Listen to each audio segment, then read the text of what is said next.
AIMIM chief Asaduddin Owaisi ने लोकसभा में सरकार पर तीखा हमला बोला है और कहा है कि पहलगाम आतंकी हमले के लिए उसे जवाबदेही तय करनी होगी।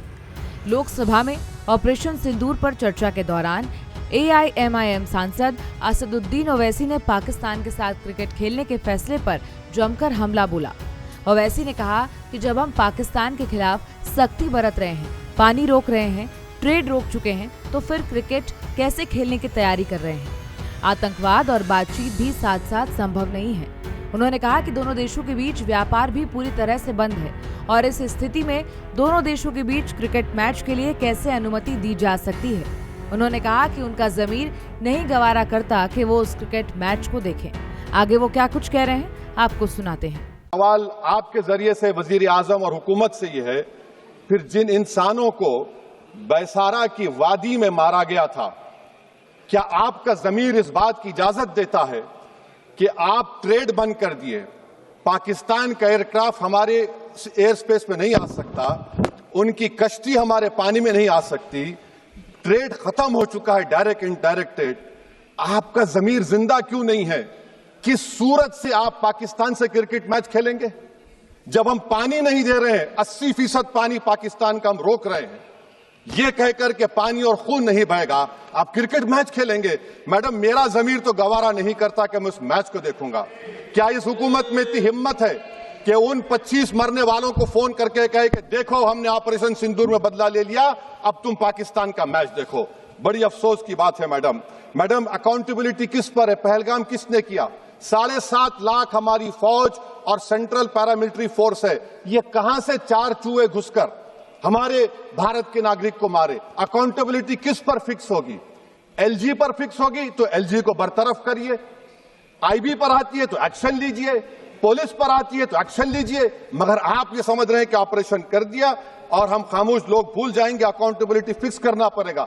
मैडम, डिटरेंस आपकी क्या है?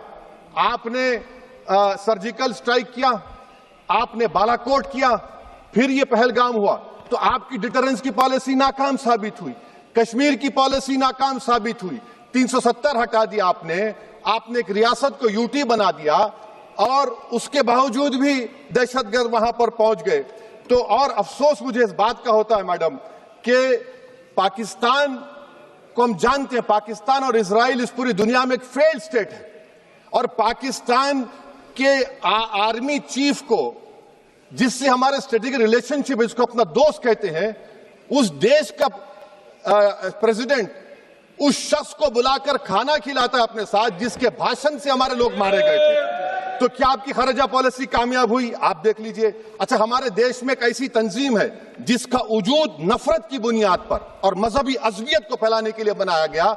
उनको तकलीफ है सेकुलरिज्म से, सोशलिज्म से, मगर हमारे संविधान के प्रियम्बल में लफ्ज सॉवरेन है। सॉवरेन का मतलब यह है कि हम खुद मुख्तार हैं, हम हाकिम आला हैं, हम अपने मुल्क के मुकद्दर का फैसला करेंगे। एक गोरा व्हाइट हाउस में बैठकर भारत की सीज फायर का ऐलान करेगा? यह आपका नेशनलिज्म है? अफसोस होता है मुझे सर। ओवैसी ने यह भी कहा कि जम्मू कश्मीर में 7.5 लाख सुरक्षा कर्मी तैनात हैं, ऐसे में 4 चूहे कैसे आ गए और हमारे लोगों की जान ले ली।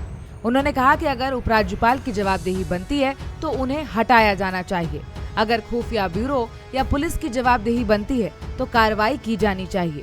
उन्होंने कहा कि अगर सरकार ये सोच रही है कि ऑपरेशन सिंदूर से लोग ये विषय भूल जाएंगे तो ये संभव नहीं है।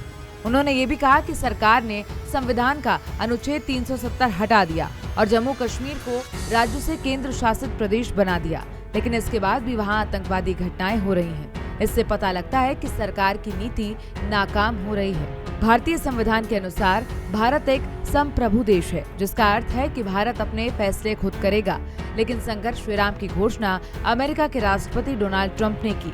उन्होंने कहा कि ट्रंप द्वारा घोषणा किए जाने का भारतीय सशस्त्र बलों पर क्या असर होगा, सरकार को ये भी सोचना चाहिए था। आपकी इस पर क्या राय है, हमें कमेंट बॉक्स में जरूर बताएं। देखते रहिए भारत एक्सप्रेस।